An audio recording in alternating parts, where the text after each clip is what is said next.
Hey everybody, and welcome to part 2 of my Star Wars The Clone Wars review. So for this part of the review, we're actually going to be talking about my favorite part of The Clone Wars, the TV show. The strangest thing about this show is that it was not aired in chronological order. That's one of the dumbest things I've ever seen, and I say that especially because this was a show that aired on a channel that was geared more towards children.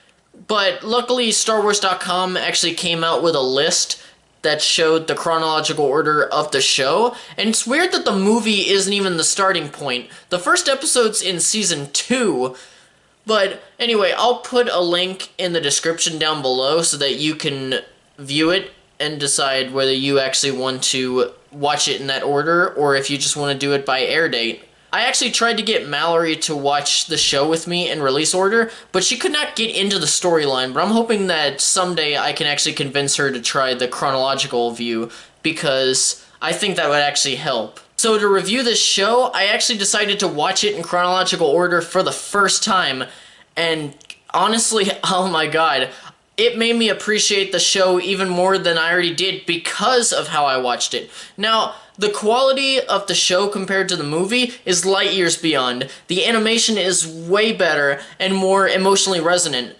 And the CGI is actually really good for a TV show, and better than the film itself. The space battles are actually stellar in this one. Even the lightsaber battles tend to be better executed than some of the prequel battles, though they can still come off as a little robotic, and I honestly don't know why. The series also helped to introduce new expanded universe material into canon, and even reintroduced certain bits of old expanded universe material, all of which somebody watching can get invested in. They even brought back old characters, including Darth Maul, and honestly, the Darth Maul arc is my absolute favorite story arc in the entire show.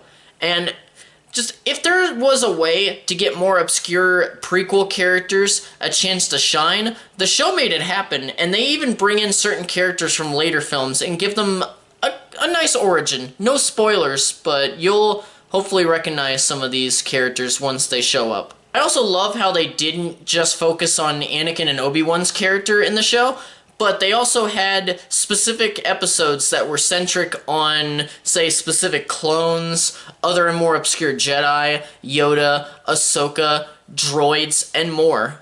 Although I will say that I don't care for many of the droid-centric episodes. So I feel like I need to expand on one of the newest of the main characters, who is Ahsoka Tano. Ahsoka was the Jedi Padawan of Anakin Skywalker, and early critics of her character said two things. One, she's obnoxious, and two, she's going to die. The latter being because she was not in Revenge of the Sith.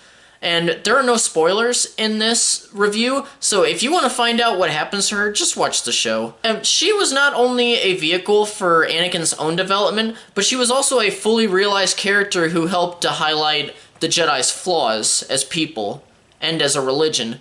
There were also some criticisms of her annoying sister-like qualities, of a brashness that matched Anakin's own, but it lacked his pathos. Hell, she calls him Sky Guy for a little while, and god, it gets annoying as hell. It's important to remember that Ahsoka, she wasn't created for adults, she was created for children, serving as a much-needed point-of-view character. And through Ahsoka, children could imagine that they were having adventures with Anakin Skywalker and becoming his friend, and they were learning not just how to become a Jedi, but how to be a better person. Ahsoka is relatively childlike. She's strong and opinionated, but sometimes she shrinks from Anakin's shouting, and she relies on him for his wisdom of war.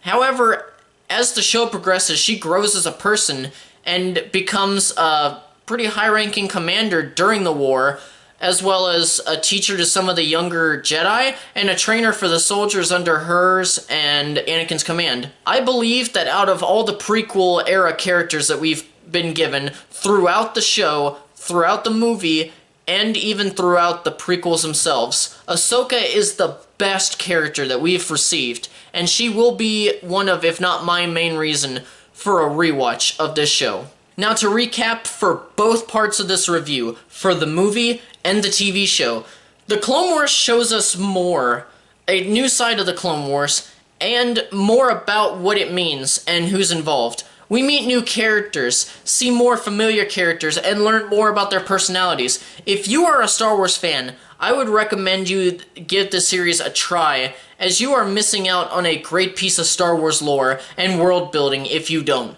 There is so much depth to this series, and as there are a lot of seasons, we see a lot more story, worlds, and characters. Thank you guys so much for watching, and I hope you enjoyed hearing me talk about my favorite fandom. If you're interested in seeing more Star Wars reviews, or just film reviews in general, please check out my channel and hit the subscribe button down below. I'll see you guys next time. Bye.